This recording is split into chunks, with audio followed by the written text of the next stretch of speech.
কোরআন মাহফিলের অত্যন্ত শ্রদ্ধেভাজন সভাপতি দামাত বারাকাতুহুম, প্রধান অতিথি, বিশেষ অতিথি সহ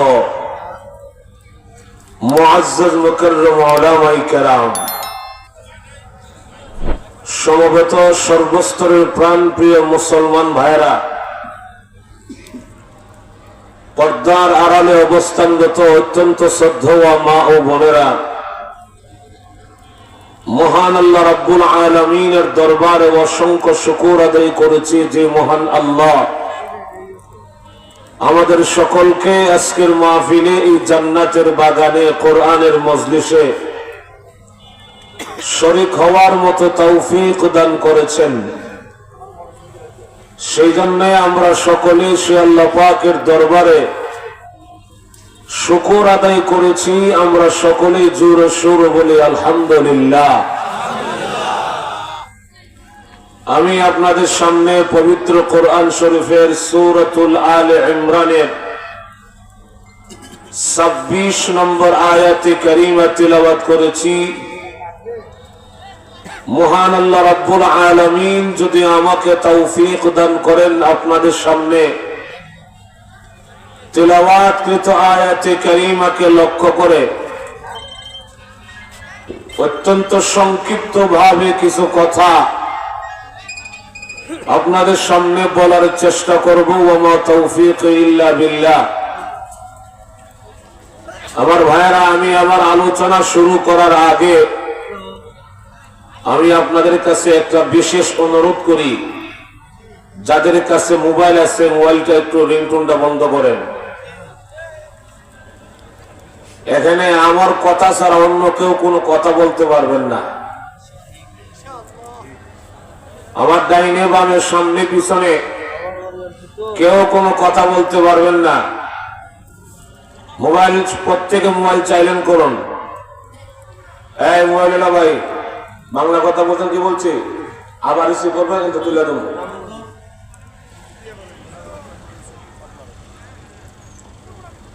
আমার ভাইরা, যে আয়াতে কারিমা আমি আপনাদের সামনে তিলাওয়াত করেছি, এই আয়াতের আলোচনা বুঝতে হলে আমরা আগে বুঝতে হবে তার শানে নজুল,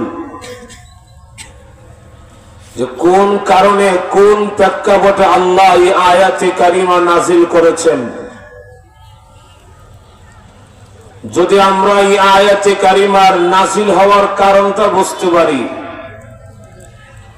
তাহলে আলোচনা বোঝা মোটামুটি সহজ হবে। শানে নজুলটা হলো রাসূল করিম সাল্লাল্লাহু আলাইহি ওয়াসাল্লাম 40 বছর বয়সে নবুয়ত প্রাপ্ত হইয়া মক্কার অলিতে গলিতে দাঁড়াইয়া, বিশেষ করে কুরাইশ বংশের ঘরে ঘরে হাইটা হাইটা নবীজি যখন এই কথার দাওয়াত দিতে লাগলেন, ও মানুষেরা, এই আকাশ আল্লাহর, এই জমিন আল্লাহর, চন্দ্র সূর্য আল্লাহর, আলো বাতাস আল্লাহর, সুতরাং এই জমিনে হুকুম চলবে একমাত্র আল্লাহর। কার হুকুম চলবে ভাই? একটু মোহাব্বতের আওয়াজ দিয়ে বলুন তো দেখি, দুনিয়াতে হুকুম চলবে একমাত্র কার? এইভাবে আল্লাহর রাসূল যখন কালিমার দাওয়াত দিতে আরম্ভ করলেন, তৎকালীন সময়ে হুজুর সাল্লাল্লাহু আলাইহি ওয়াসাল্লামের মধ্যে দুইটা আকর্ষণ ছিল। একটা আকর্ষণ হলো আল্লাহর নবীর জবানের সুন্দর কোরআনের তিলাওয়াতের আকর্ষণ, আর একটা হলো রাসূলের উত্তম ব্যবহার, নবীর আখলাকের আকর্ষণ। এই দুইটা আকর্ষণে মুসলমানদের সংখ্যা যখন বৃদ্ধি পায়, ইসলামের প্রচার প্রসার যখন বৃদ্ধি হয়, তো মুসলমানদের সংখ্যা বেড়ে যাওয়া, ইসলামের প্রচার প্রসার বৃদ্ধি হওয়া, এগুলি মক্কার বেঈমান কাফিরেরা সহ্য করতে পারলেন না। সকলেই ঐক্যবদ্ধ হয়ে গেল ইসলাম এবং মুসলমানদের বিরুদ্ধে। একটা প্ল্যাটফর্মে দাঁড়াইয়া তারা আওয়াজ দিল, এই দেশ থেকে ইসলাম, মুহাম্মদ, মুসলমান নামে একজন বস্তুকে আমরা থাকতে দেব না। শুরু হয়ে গেল মুসলমানদের কষ্টের জিন্দেগি, শুরু হয়ে গেল আল্লাহর রসুলের কষ্টের জিন্দেগি। ওরা চালাইয়া দিল মুসলমানদের উপরে নির্যাতনের স্টিম রোলার।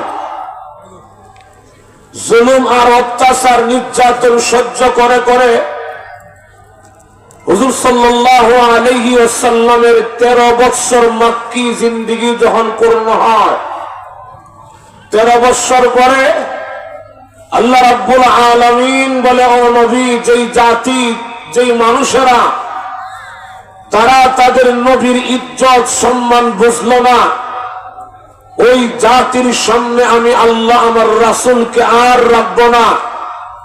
সুতরাং অল্প দিনের জন্য আপনি মক্কা ছেড়ে এবার মদিনায় চলে যান, হিজরত করুন। উত্তরবঙ্গের মানুষ, আমাদের দিমাগে একটা প্রশ্ন জাগে, যেই নবী আল্লাহর পক্ষে কথা বলে, যেই রাসূল আল্লাহর পক্ষে কথা বলে, ওই নবীকে আল্লাহ হুকুম দিল মক্কায় আর থাকতে হবে না, এবার মদিনায় চলে যান। যারা আল্লাহর দুশমন, যারা নবীর দুশমন, তারা কিন্তু তাদের দেশে পূর্ণ বহাল তবিয়তে আছে। কথা বলে না? আরে তো জোরে বলুন না। এটা আমাদের দিমাগে ইনসাফের বিচার হয় না। দুশমনদেরকে দেশে জায়গা দিল আর তার রাসূলকে দেশ থেকে বিদায় করে দিল। আসলে আমার ভাইরা, আল্লাহ রাব্বুল আলামিনের বিচার এটা ঠিকই আছে, আমরা বুঝছি উল্টা। কেন? কোন জাতি যদি নাফরমানিতে লিপ্ত হয়ে যায়, কোন কওম যদি অন্যায় কাজে লিপ্ত হয়ে যায়, তাহলে রহমানুর রহিম বলে আল্লাহ পাক সঙ্গে সঙ্গে কাউকে গজব দিয়া ধ্বংস করে না। আমার কথা বুঝেন তো আপনারা? বুঝলে কিছু হানা উত্তর দিতে হবে, জোরে কোন ঠিক কিনা? আমাকে ওয়াজও লাগাই দিয়ে আপনি চুপ করে থাকবেন তা হবে না। ওয়াজ আপনাদের অর্ধেক, আমার অর্ধেক। রাজি আছেন তো ইনশাআল্লাহ? ভাই একটা হানা উত্তর দিবেন। আমার ভাইরা, এবার যখন লক্ষ্য করে আল্লাহ রাব্বুল আলামিন কোন জাতিকে এত সহজে গজব দিয়া ধ্বংস করে না। কেন করে না? আমাদের শরীরে যত রাগ, যত গুসা, এত রাগ, এত গুসা কিন্তু মহান আল্লাহ রাব্বুল আলামিনের নাই। আরে জোরে বলুন না। আমাদের মতো রাগ আর গুসা যদি মহান আল্লাহর থাকতো, তাহলে এই দুনিয়াতে একটা বেঈমান কাফিরকে মহান আল্লাহ এই পৃথিবীতে এক গ্লাস পানি পর্যন্ত আল্লাহ পান করতে দিতেন না। কিন্তু যুগে যুগে প্রত্যেকটা জাতিকে আল্লাহ সুযোগ দেয়, দেখি আমার বান্দাগুলি আমার দিকে ফিরে আসে কিনা। ঠিক তেমনি ভাবে আল্লাহ রাব্বুল আলামিন বলে, নবী গো, আপনাকে কিছুদিনের জন্য মদিনা পাঠাইয়া মক্কার বেঈমান কাফিরদেরকে আমি আল্লাহ একটু সুযোগ দিলাম, একটু ঢিল দিলাম, দেখি ওরা আমার দিকে ফিরে আসে কি আসে না। কিন্তু ভাইরা, আমার লক্ষ্য করে দেখুন, আল্লাহর নবী, বিশ্ব নবী, রাহমাতুল লিল আলামিন, গভীর রজনীতে হুজরা শরীফ থেকে বের হইয়া মদিনার দিকে যখন রওনা হয়ে যায়, মদিনার দিকে যাওয়ার পথে আল্লাহর নবী খানায়ে কাবার সামনে গিয়া দাঁড়ায়া কাবা ঘরের দেওয়ালে জড়াইয়া বিশ্ব নবী তখন চোখের পানিগুলো ছেড়ে দিয়া কাঁদে, রে মক্কার জমিন, আমি মুহাম্মদের মন চাই না তোমাকে ছেড়ে মদিনা চলে যাওয়ার জন্য, আল্লাহ হুকুম দিয়েছে সেই জন্য চলে যায়। কেন মন চাই না? এই দেশে আমি মুহাম্মদের জন্ম, এই দেশে আমার বাবার জন্ম, এমনকি এই জমিনে আল্লাহর ঘর খানায় কাবা দাঁড়িয়ে আছে, ছেড়ে দিয়ে চলে যায়। মনে হয় জিন্দেগিতে আমি আর কোনোদিন ফিরে আসতে পারবো না।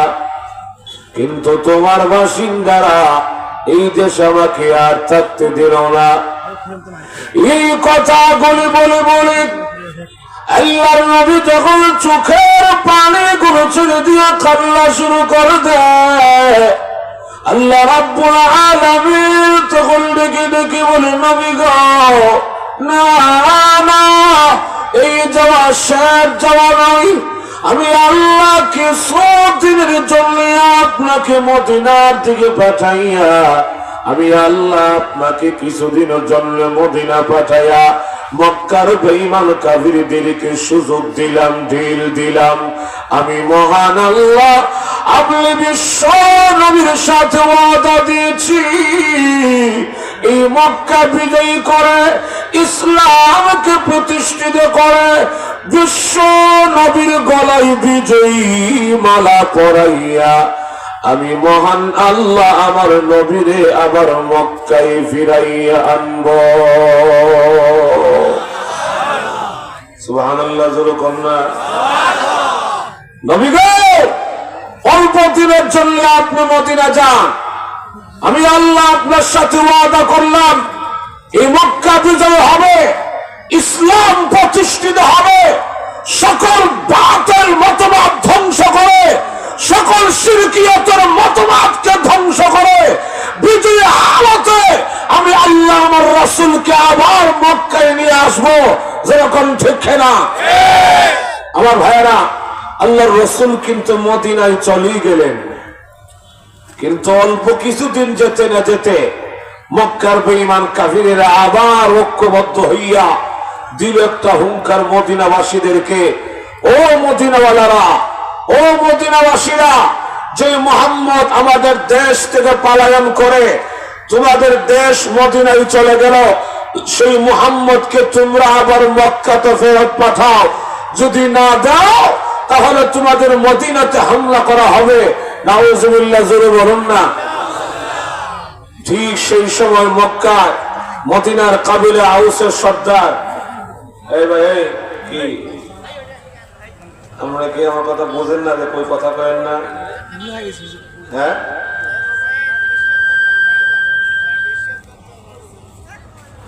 আমার ভাইরা, মদিনার কাবিলা আউসের সর্দার রাসূলের প্রিয় সাহাবী হযরত সাদ ইবনে মুআয রাদিয়াল্লাহু আনহু, তিনি পাল্টা হুঙ্কার দিয়ে বললেন, এ মক্কার বেঈমান কাফিররা, এত মুঠা গলা ভাষণ দিও না। মুসলমানরা কোনদিন বেঈমান কাফিরদের হুঙ্কারকে ভয় করে না। যেরকম ঠিক না?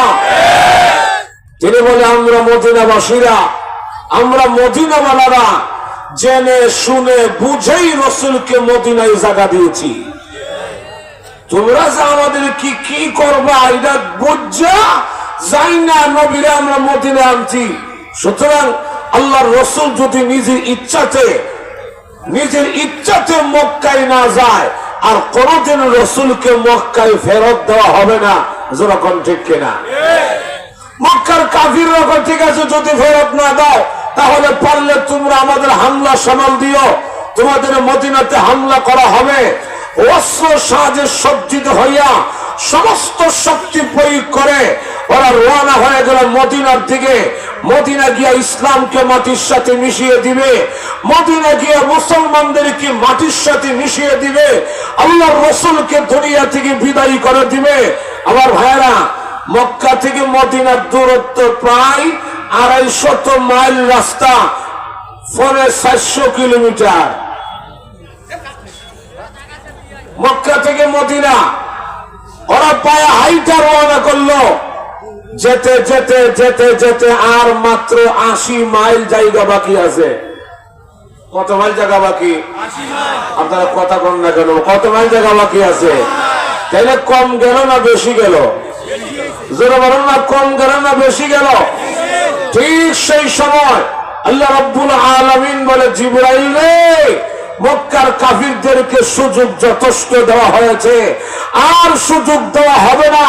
আমার নবী আমার রাসূলকে মক্কাতে মার খাওয়াইয়া কাফিরদেরকে সুযোগ দিলাম, মুসলমানরা মার খাইলো, কাফিরদেরকে সুযোগ দিলাম। এখন তারা মদিনার দিকে আসতেছে আমার রাসূলকে মারার জন্য, আর সুযোগ নয়।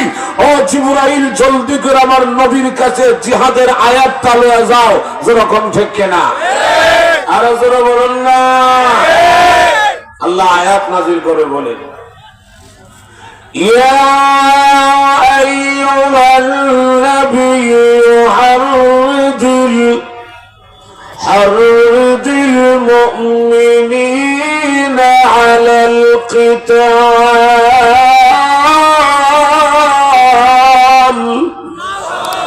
আল্লাহ রাব্বুল আলামিন বলে, ও নবী, মুসলমানদেরকে উৎসাহিত করুন, সাহাবাই কেরামদেরকে সাহস দিন, বেঈমান কাফিরদের বিরুদ্ধে জিহাদ করে তাদের মাথা কাটার জন্য। যেরকম ঠিক কিনা? আল্লাহর অর্ডার হইল, যে সমস্ত বেঈমান কাফিররা মক্কা থেকে মদিনার দিকে আসতেছে আমার রাসূলকে মারার জন্য, একটা বেঈমান কাফির যেন কল্লা লইয়া মক্কায় না ফিরতে পারে, সবগুলো মাথা কাইটা রাইখা দিবেন। আমার ভাইরা, জিহাদের আয়াত যখন নাজিল হয়ে গেল, জিহাদের আয়াত যখন নাজিল হয়ে গেল, হুজুর সাল্লাল্লাহু আলাইহি ওয়াসাল্লাম সমস্ত সাহাবাই কেরামদেরকে নিয়ে একটা পরামর্শ বসলেন, এই মুহূর্তে কি করা যায়। আল্লাহর রাসূল বলে, সাহাবীরা, একদিকে আমাদের মুসলমানদের সংখ্যা কম, অন্যদিকে কাফেরদের সংখ্যা বেশি, আমরা হলাম নিরস্ত্র, ওরা হলো অস্ত্রওয়ালা, কি করবো এখন? তোমরা পরামর্শ দাও। যখন নবীজি সাহাবীদের সামনে চাইলেন পরামর্শ, আপনারা কি বলেন? মুনাফিক তো আগেও ছিল, কথা কয় না, আজকে নতুন নয়, না আগেও ছিল। মুনাফিকরা আগে দাঁড়াইছে, ওরা দ্বারা বলে, ইয়া রাসূলুল্লাহ, আমাদের বক্তব্য হইল, আমাদের পরামর্শ হইল, যেহেতু আমরা মুসলমানরা সংখ্যায় কম, কাফেররা সংখ্যায় বেশি, আমরা মুসলমানরা নিরস্ত্র, ওরা হলো অস্ত্রওয়ালা, সুতরাং তাদের সাথে জিহাদ কইরা মার খাইয়া মরা মানে আত্মহত্যা করা, আর আত্মহত্যা করা আমাদের ধর্মে মহাপাপ। হুজুর, চলুন, জিহাদের দরকার নাই, আমরা যার যার ঘরে বৈশা ঘরের দরজা লাগাইয়া লা ইলাহা ইল্লা আনতা সুবহানাকা ইন্নী কুনতু মিনাজ জালিমিন এই মুসিবতের দোয়া ভরা শুরু করে দেই। জিহাদের দরকার নাই। আল্লাহর রাসূল সাল্লাল্লাহু আলাইহি ওয়াসাল্লাম মুস্কে মুস্কে হাসে আর মনে মনে কয়, এর যে মুনাফিক দেখা যায়,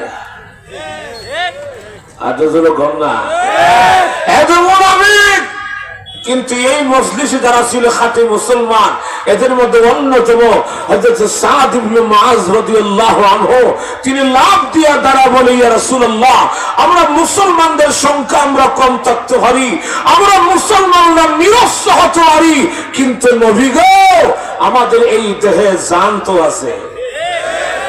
আচ্ছা, জোরে বলুন না।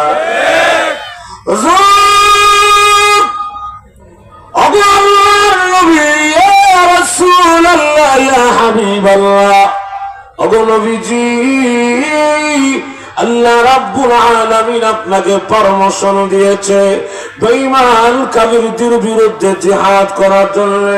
নবী গো, দেরি করবেন না, অনুমতি দেন, পারমিশন দেন।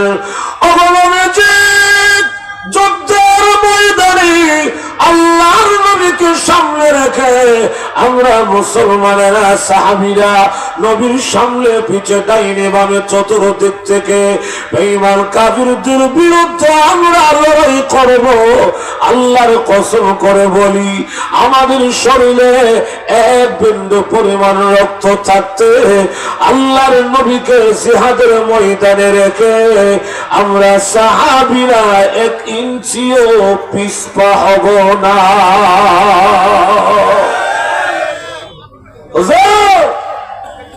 আপনি অনুমতি দেন, আপনি অনুমতি দেন। আমরা আখির নবীর উম্মত, আমরা বিশ্ব নবীর উম্মত, আমরা মূসা পয়গম্বরের উম্মত নয়। ওরা বলছিল মূসা পয়গম্বরকে, ও আল্লাহর নবী মূসা জিহাদ করবেন ফেরাউনের বিরুদ্ধে। তিনি করতে ইচ্ছা করছিলাম ফেরাউনের বিরুদ্ধে জিহাদ করব। ওনার উম্মতেরা বলে আপনি আপনার আল্লাহকে নিয়ে জিহাদ করেন, আমরা পারবো না। নাউজুবিল্লাহ, জোরে বলুন না। ইয়া রাসূলুল্লাহ, আমাদের শরীরে এক বিন্দু পরিমাণ রক্ত থাকতে ইসলামকে আমরা লজ্জিত হতে দেব না। যেরকম ঠিক কিনা? আর যেরকম ঠিক কিনা? এখন আমরা পরিষ্কার বলবো, আমাদের বাংলাদেশের স্বাধীনতা রক্ষা করার জন্য, এদেশের প্রতি ইঞ্চি মাটিকে রক্ষা করার জন্য যদি কোন দাদা বাবুরা গায়ের জোরে বাংলাদেশকে দখল করতে আসে, এই শরীরে এক বিন্দু পরিমাণ রক্ত থাকতে কোন দাদা বাবুদেরকে বাংলাদেশে ঢুকতে দেওয়া হবে না।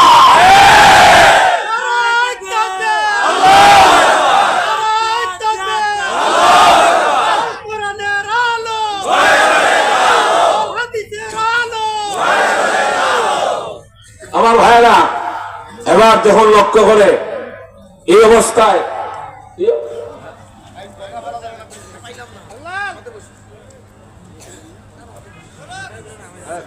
আমার ভাইরা, এই অবস্থার মধ্যে সাহাবীরা বলে ইয়া রাসূলুল্লাহ, যদি আমাদের শরীরে আমাদের গায়ে এক বিন্দু পরিমাণ রক্ত থাকতে ইসলামকে আমরা কোনদিন লজ্জিত হতে দেব না।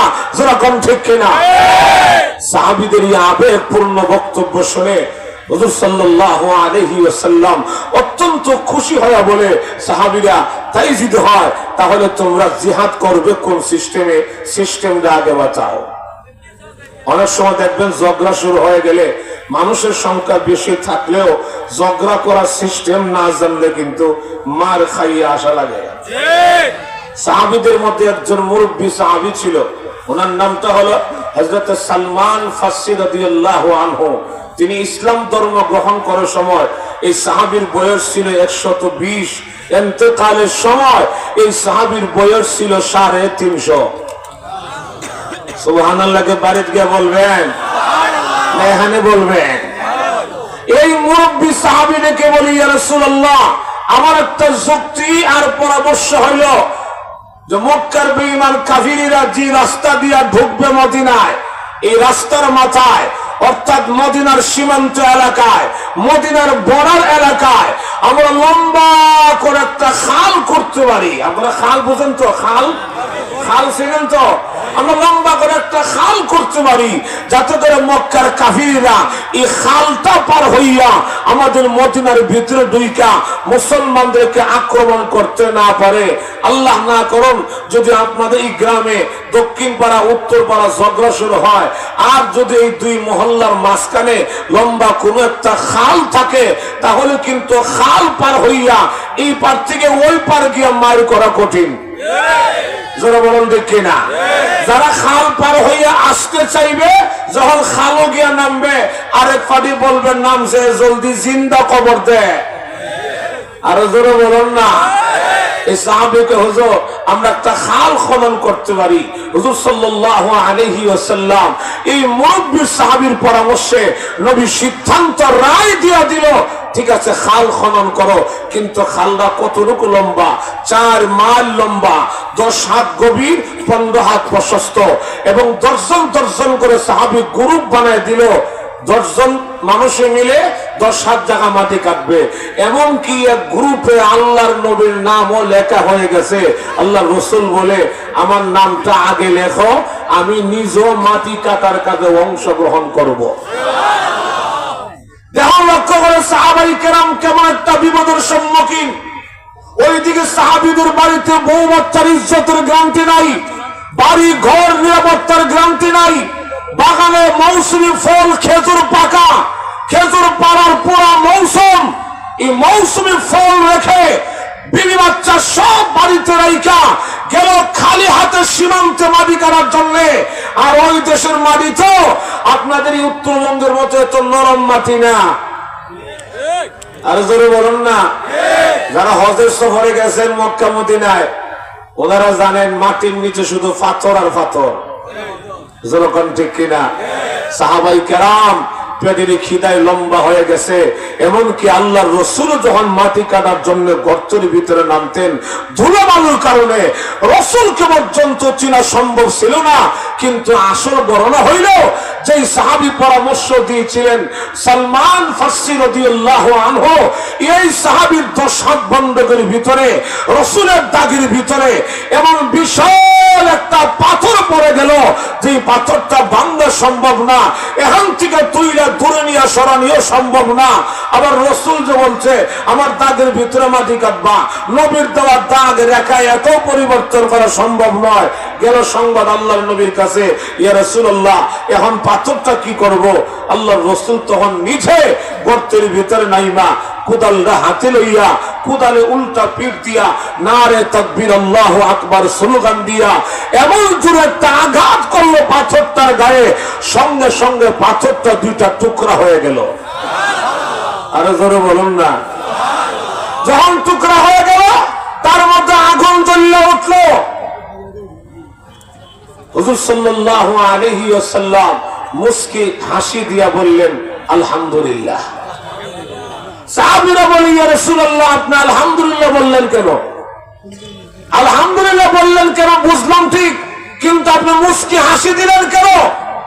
আল্লাহর রাসূল বলে সাহাবীরা তোমরা তো আসল রহস্য জানো না।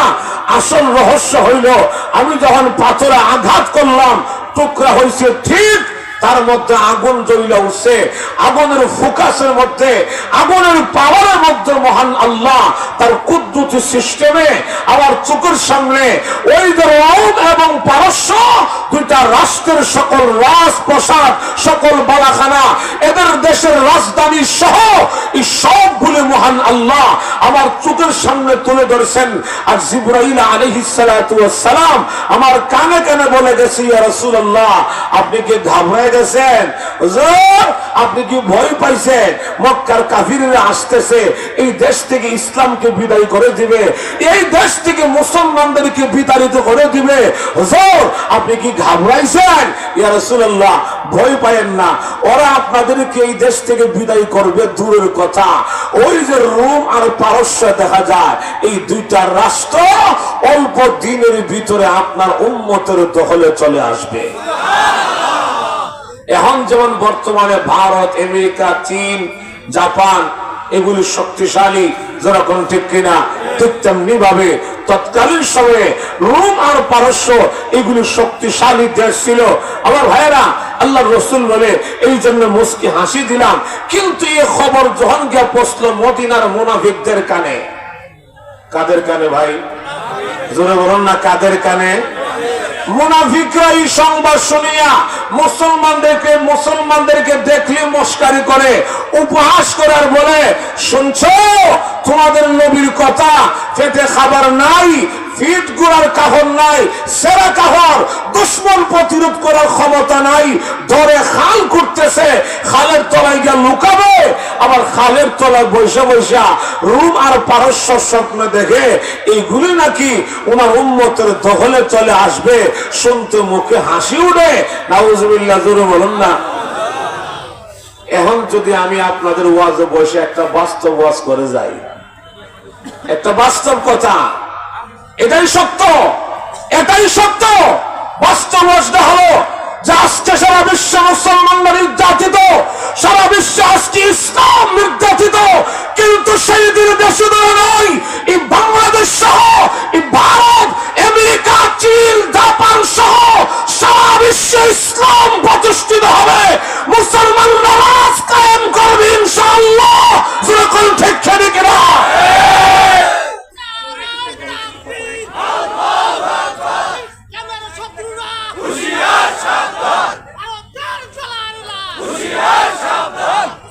আমার ভাইরা, এই ওয়াজটা যদি এখন আমি করি, আগামীকাল সকালে 4 স্টলে বৈশা কিছু কিছু মুনাফিক মার্কা মুসলমানরা বৈশা বৈশা চা খাবে আর বলবে শুনছেন নি গত রাত্রে মোল্লার ওয়াজটা?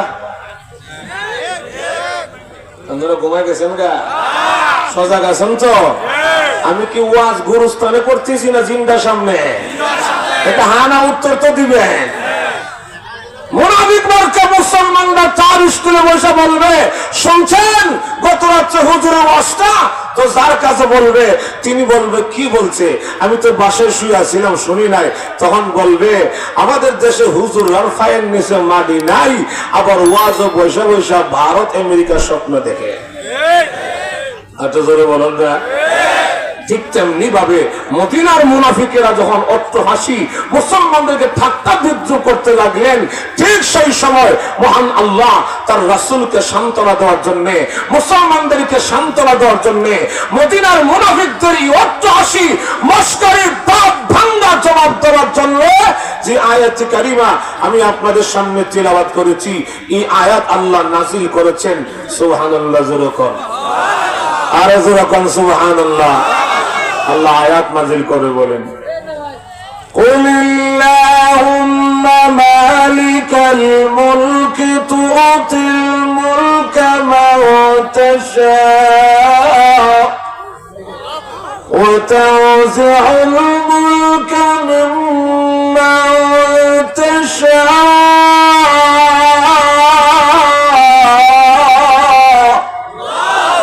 আল্লাহ রাব্বুল আলামিন বলেন, কুল ওগো নবীজি আপনি মুনাফিকদেরকে জানাইয়া দিন, আল্লাহুম্মা মালিকাল মুলক, আয় আল্লাহ তুমি আল্লাহ হলো সর্বভৌমত্বের মালিক। আপনারা কি বলেন? এই আসমানের মালিক কে? আর জোরে বলুন না। জমিনের মালিক কে? চন্দ্র সূর্যের মালিক কে? তুতিল মুলকা মান তাশা, তোমার যাকে ইচ্ছা হয় তাকে তুমি আল্লাহ রাষ্ট্রীয় ক্ষমতা দান করো। ওয়া তানজিউল মুলকা মিম্মান তাশা,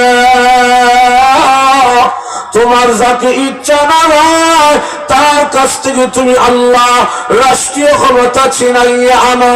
ক্ষমতা দেওয়া এবং নেওয়া এই অধিকারী ক্ষমতা একমাত্র কার হাতে?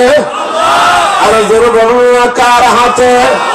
কিন্তু আল্লাহ এমন একজন কারিগর যাকে আল্লাহ ক্ষমতা দেয়, যাকে আল্লাহ রাষ্ট্রীয় ক্ষমতা দান করে, দেশের জনগণের মাধ্যমে জনগণের দিলটা তার দিকে ঘুরাইয়া বেশি করে সিল মারাইয়া, সিল মারো ভাই সিল মারো, ও অমুক মার্কা সিল মারো, জোরে বলেন ঠিক কিনা?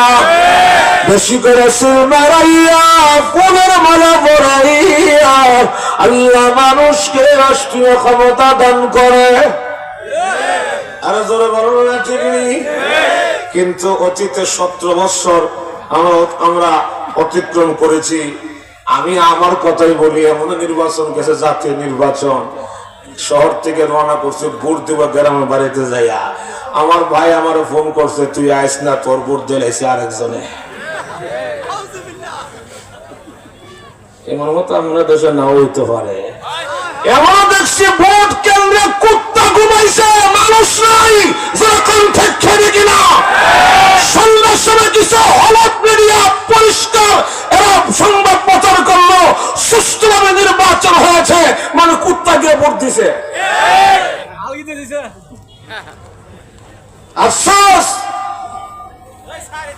কিন্তু আল্লাহ মানুষকে ক্ষমতা দেয় জনগণের দিল তার দিকে ঘুরাইয়া বেশি করে সিল মারাইয়া, সিল মারো ভাই সিল মারো, অমুক মার্কা সিল মারো, বেশি করে সিল মারাইয়া ফুলের মালা পরাইয়া আল্লাহ মানুষকে রাষ্ট্রীয় ক্ষমতা দান করে। কিন্তু ক্ষমতা পাইয়া জুলুম যদি কেউ করে, অপব্যবহার যদি কেউ করে, মানুষের অধিকার যদি কেউ নষ্ট করে ফেলে, আল্লাহ তখন তাকে নামাইয়া আনে। কিন্তু এমনি না, ওই জনগণের মাধ্যমে জুতা দিয়া বাইরাইয়া।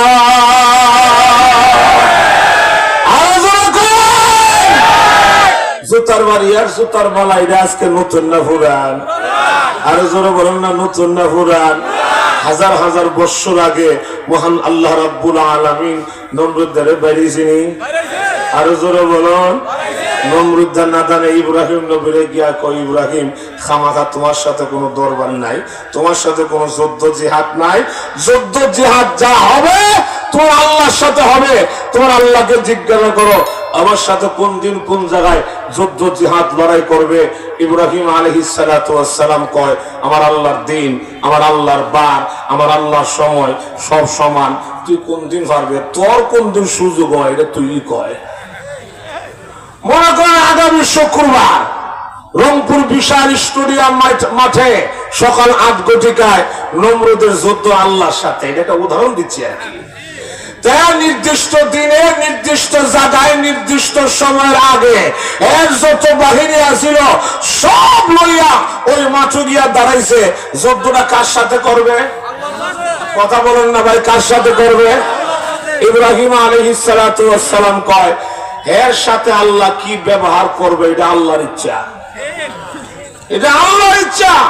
কিন্তু গজব যে আসবে 100% কোনো সন্দেহ নাই, গজব আসবে নিশ্চিত। কিন্তু গজবটা কোন রাস্তা দিয়ে আসবে, কোন শুরুতে আসবে, ইবরত হাসিল করার জন্য আমি একটু জানা দরকার আছে। ইব্রাহিম আলাইহিস সালাতু ওয়াস সালাম মাথায় পাগড়ি লাগাইয়া হাতে তাসবিহ লইয়া সুবহানাল্লাহ সুবহানাল্লাহ আল্লাহু আকবার জিকির করতে করতে ওই মাঠে গিয়া যখন দাঁড়াইলো, নমরুদ তখন ডাক দিয়া কয়, হে ইব্রাহিম, কোথায় তোমার আল্লাহর সৈন্য? আমি তো রেডি। ইব্রাহিম নবী কয়, একটু অপেক্ষা করো, আমার আল্লাহর সৈন্য আসতেছে।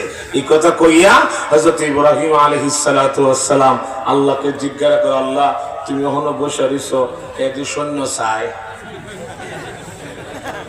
এদি সৈন্য চাই। আল্লাহ রাব্বুল আলামিন কয়, ইব্রাহিম একটু অপেক্ষা করো, আসতেছে।